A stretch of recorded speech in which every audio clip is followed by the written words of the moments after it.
If you follow or ever heard of Gary Vaynerchuk, they call him Gary V. He's got a very interesting clip where a lady comes up and asks him for advice. I'm Zach. This is The Average Christian.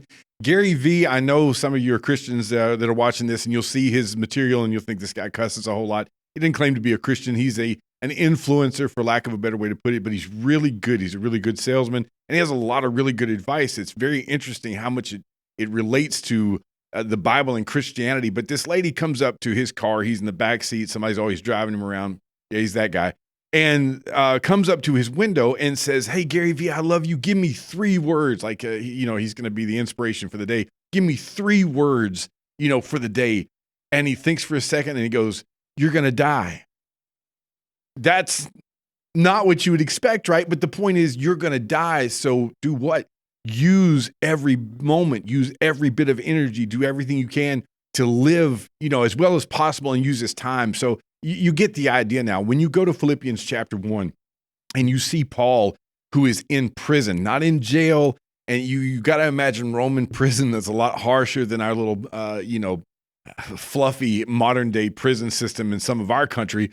It's very difficult to be there. He's there just because he's a Christian. All right. You don't see the complaining. You don't see you see hope, you see joy.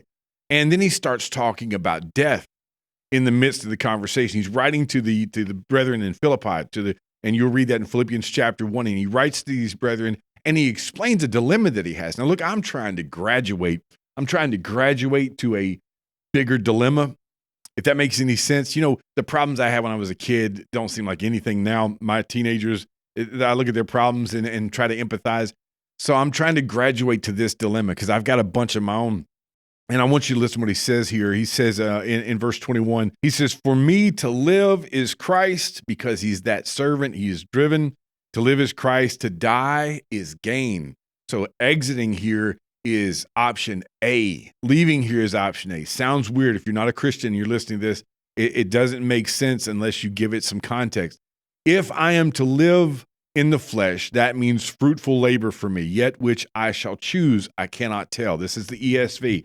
He says, look, I could die here in prison, and he really didn't know. I could live, but if I live on and get out of here, same thing. I'm just going to burst at the seams, doing as much as I possibly can, because I'm going to die. And while I'm here, I'm going to use up everything I have to live the fullest life for God that I possibly can.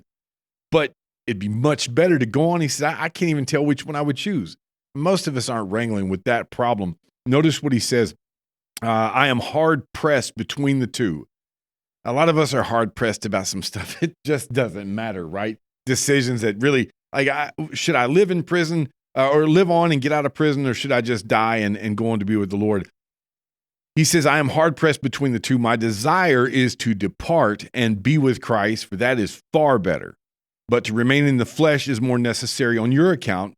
Convinced of this, I know that I will remain and continue with you all for your progress and joy in the faith. So I've got work to do. That would be right in line with what Gary V told this woman. You're going to die. So before you do, with what time you got here, use up as much as possible and work and wear yourself out. And that's a goal that I'm trying to work toward, is to just be absolutely worn out when I leave this life.